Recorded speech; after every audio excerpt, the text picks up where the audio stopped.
Nuestro tema esta mañana es tan importante como complejo. La Iglesia siempre ha mostrado preocupación por la intersección entre la fe y la cultura. Es decir, la manera como la Iglesia interactúa con las diversas expresiones y concreciones de la acción libre del ser humano sobre la naturaleza que le ha sido dada. En décadas recientes, la reflexión de la Iglesia en este tema ha llevado a numerosas expresiones que dejan ver un poco de la complejidad de este asunto.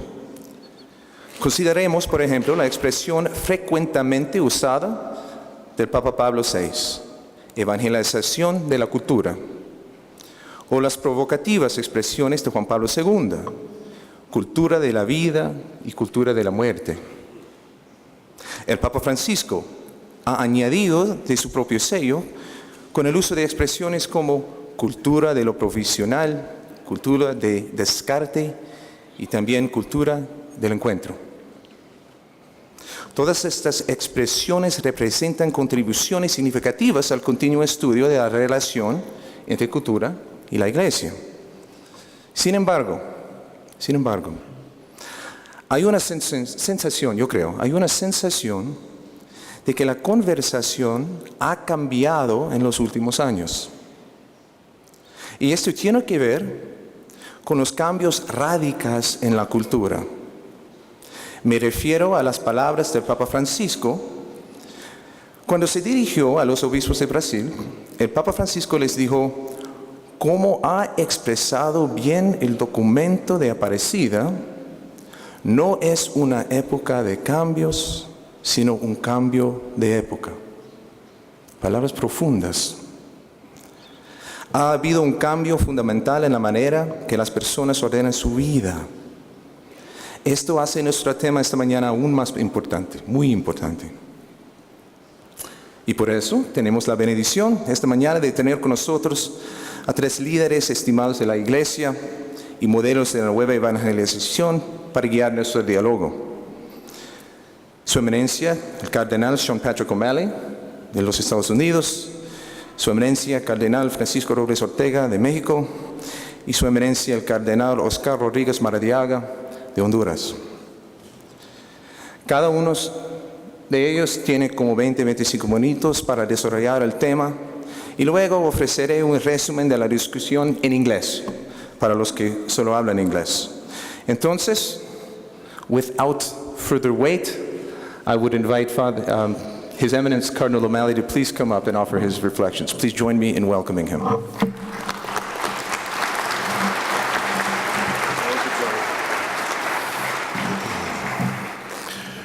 Gracias, muy buenos días a todos y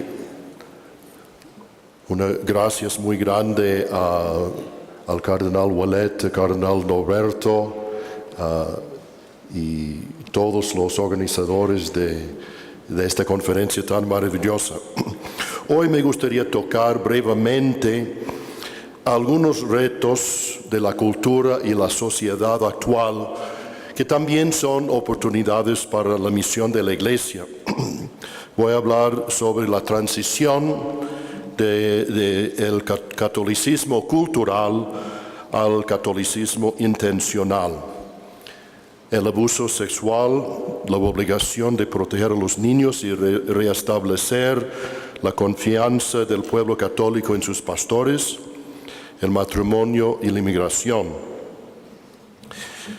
Cuando visité uno de los seminarios hace varios años en Latinoamérica, un obispo me contó la anécdota, una experiencia que él tuvo, que como cuando salía de su catedral todos los días y cruzaba la plaza, siempre se encontraba con un señor, don Santiago, echado en un banco, un borrachito, todo sucio, sin afeitar, ropa sucia, oliendo de aguardiente. Y ese señor siempre le saludaba con mucho cariño.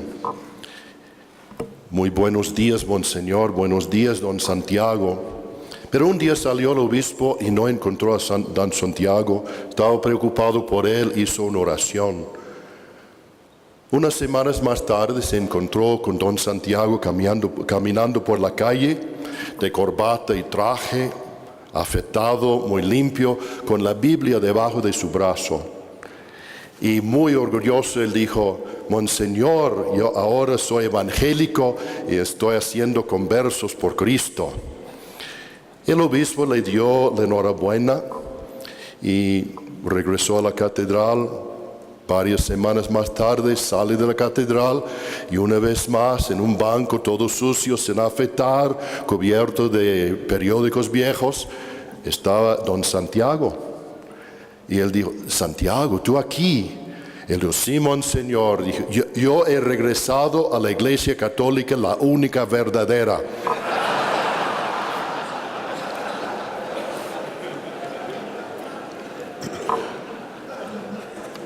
Bueno, lo irónico es que cuando Santiago era evangélico, era un discípulo misionero. Pero cuando era católico, estaba echado en un banco. Eso es algo que tenemos que cambiar. Cuando yo era un niño, en un pueblo de Ohio, habitado por irlandeses y otros grupos católicos, me acuerdo un día la película Baby Doll se iba a proyectar en el cine local. Nuestro párroco no hizo ninguna declaración, no lanzó gritos del púlpito, simplemente miró en el periódico para ver cuándo iba a mostrar la película, puso su sotana y con su breviario iba al teatro, iba caminando rezando el breviario enfrente del teatro. No se vendió ni una sola entrada y el dueño tenía que cambiar la película y el día siguiente tuvimos a John Wayne de nuevo allí con una buena película de vaqueros. Durante muchas décadas tuvimos tanta influencia en la cultura en los Estados Unidos. Yo me acuerdo, el 8 de diciembre todos los años, todos los católicos en el país, y en aquel entonces 75% de los católicos iban a misa, el día de la Inmaculada, todos nosotros, liderados por nuestros párrocos, levantábamos la mano y hicimos un juramento de no ir a ver ninguna película mala. Además, prometimos de permanecer apartados de los lugares de recreo donde tengan como parte de su política la proyección de estas películas. Hoy en día, cuando yo hablo a los católicos jóvenes de ese juramento, ellos creen que estoy fumando marihuana. Ahora Hollywood, que antes tenía tanto miedo de la Iglesia Católica, pues ellos ponen toda porquería y violencia que quieren. Lo único que no quieren mostrar es una persona fumando un cigarrillo. Eso sí no van a mostrar al público. Como se ha dicho muchas veces citando al Santo Padre, esto no es época de cambios, sino cambio de épocas. Lo que estamos experimentando en los Estados Unidos es una transición del catolicismo cultural en un catolicismo intencional. Yo crecí en una época donde si eras irlandés, italiano, polaco, lituano, eras un católico que iba a la iglesia y que pagabas y obedecías. You paid and obeyed. Los católicos solían agruparse e incluso a votar por los mismos candidatos políticos. Recuerdo una vez, cuando era niño, nuestras tuberías se congelaron durante un invierno muy crudo. Mi padre no pudo localizar a nuestro fontanero habitual, así que buscó en las páginas amarillas a quién llamar. Mi madre le dijo como una súplica: intenta llamar a un católico. Para mis padres irlandeses, nada podría ser peor que tener un protestante tocando nuestras tuberías estropeadas. Formábamos parte de un gueto católico. Teníamos nuestras propias escuelas, hospitales, agencias de servicios sociales, cementerios, torneos deportivos, fraternidades, universidades, organizaciones comerciales, sindicatos, periódicos, revistas y Monseñor Sheen en la televisión. Hoy, debido a la asimilación, la cola de tradición y cultura que previamente inclinaba a todos a permanecer en la iglesia ha perdido su adherencia. Irse de la iglesia es fácil, sea por decisión o por dejadez, y con pocos remordimientos. Tal desafiliación ocurre por razones liberales, por razones conservadoras, por razones personales e incluso por ninguna razón. Algunos de los que se van todavía sienten cierta lealtad a lo católico, pero muchos no. Pero como resultado de la desafiliación, muchos católicos que permanecen en la iglesia son de cierta forma más fortalecidos. Y de ellos tenemos que convertir en discípulos misioneros. No podemos hacer las cosas como siempre se hizo. La iglesia, cuando era tan fuertemente cultural, era una iglesia muy clerical. Hoy tenemos que contar con nuestros laicos para la evangelización. Un número tremendo de católicos se han apartado de la práctica de la fe. 25% de los jóvenes dicen no tener ninguna afiliación religiosa. La mayoría todavía creen en Dios, pero no ven la importancia de la religión organizada o de la pertenencia a una iglesia. Estos nuevos no afiliados no se diferencian mucho del resto de la población de los Estados Unidos en términos de educación o estatus social e incluso en diferencias raciales o de sexo. La transición desde un fuerte catolicismo cultural a un catolicismo intencional necesita urgentemente la nueva evangelización y una nueva apologética que responda a las preguntas que tienen la gente de hoy. Hacer las cosas como siempre se hizo no funciona.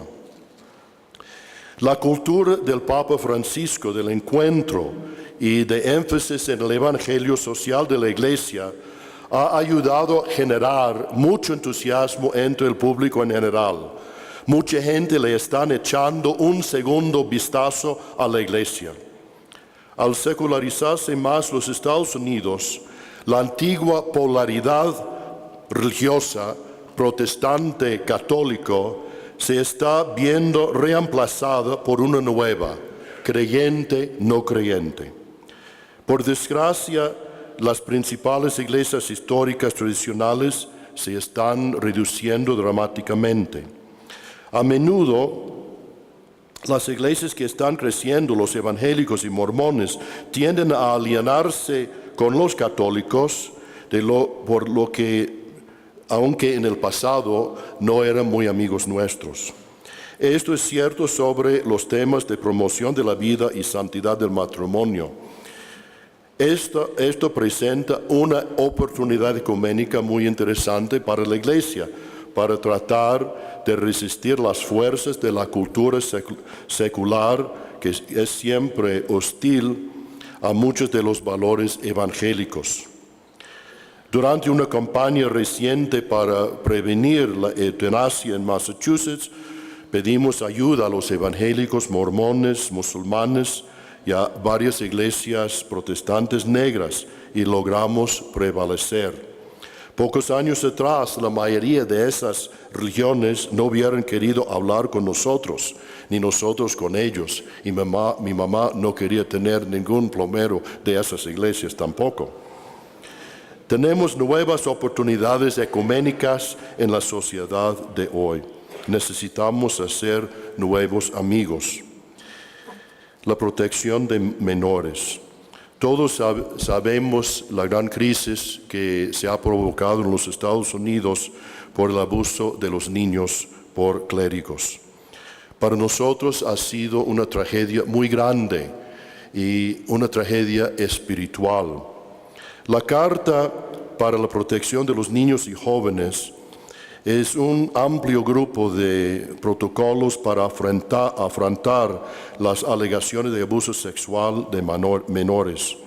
La Carta incluye líneas maestras para la reconciliación, el cuidado pastoral, la transparencia y la prevención de futuros actos de abuso. La Iglesia ha aprendido una lección muy dura. La seguridad y protección de los niños tiene que ser nuestra prioridad. La Iglesia se está ahora esforzando para recuperar la confianza del pueblo católico en sus pastores. Nos preocupa que otras conferencias de obispos aprendan de nuestra experiencia y establezcan normas claras. Si la Iglesia no tiene estos procedimientos, cuando llegue la crisis, la respuesta será la improvisación. Eso invariablemente, por mucha buena voluntad que haya, causará muchos errores y mucha gente sufrirá, comenzando con las víctimas, con los sacerdotes acusados, pero al final sufrirá toda la Iglesia. El matrimonio.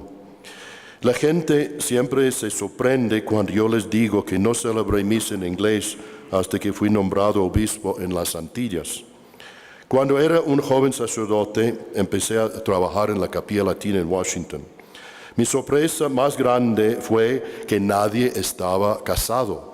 Todo el mundo vivía amancebado. Yo había crecido en un mundo en el que nadie tenía hijos sin estar casados. Yo era tan necio que ni pensaba que fuera posible.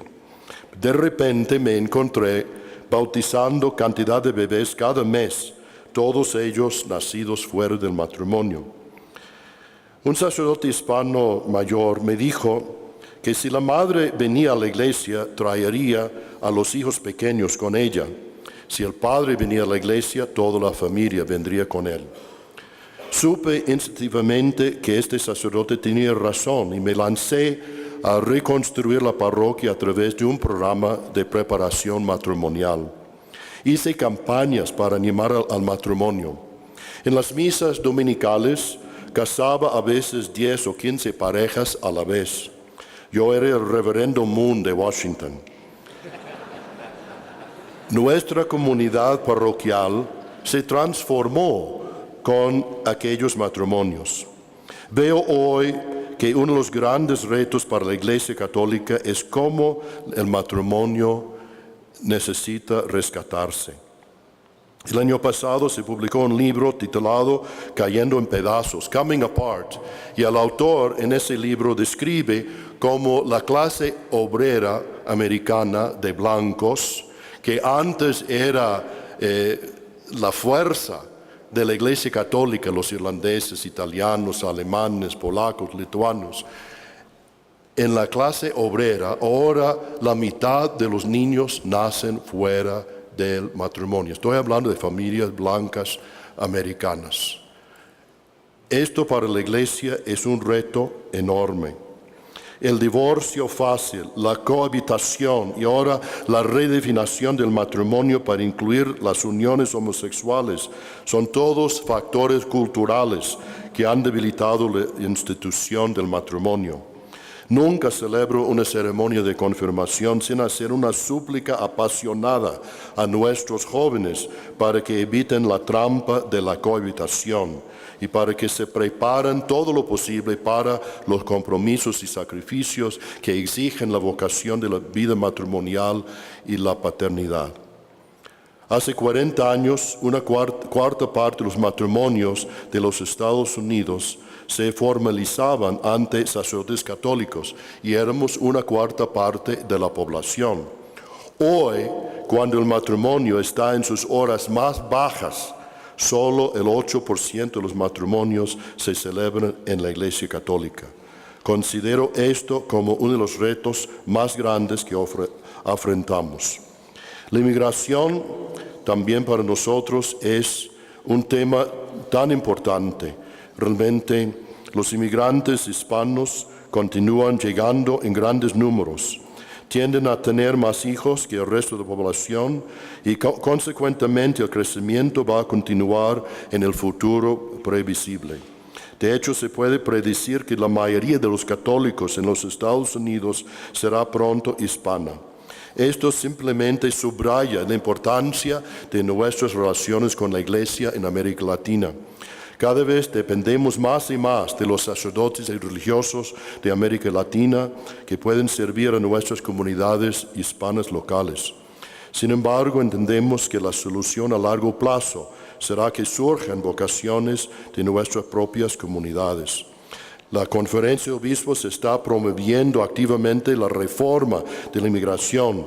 Para nosotros, la suerte de los inmigrantes es de suma importancia pastoral para la Iglesia en Norteamérica. Es un fenómeno que nos une estrechamente con la Iglesia de Latinoamérica y que comienza a hacernos una sola cosa, a pesar de las diferencias culturales y lingüísticas y historias a veces muy difíciles. En este momento, la inmigración de Latinoamérica es el acontecimiento histórico más importante del siglo para nosotros. Y así, nosotros queremos trabajar muy estrechamente con nuestros hermanos de Latinoamérica para servir a estos inmigrantes hispanos que nos está ayudando a formar una sola familia de las Américas. El Señor les bendiga a todos.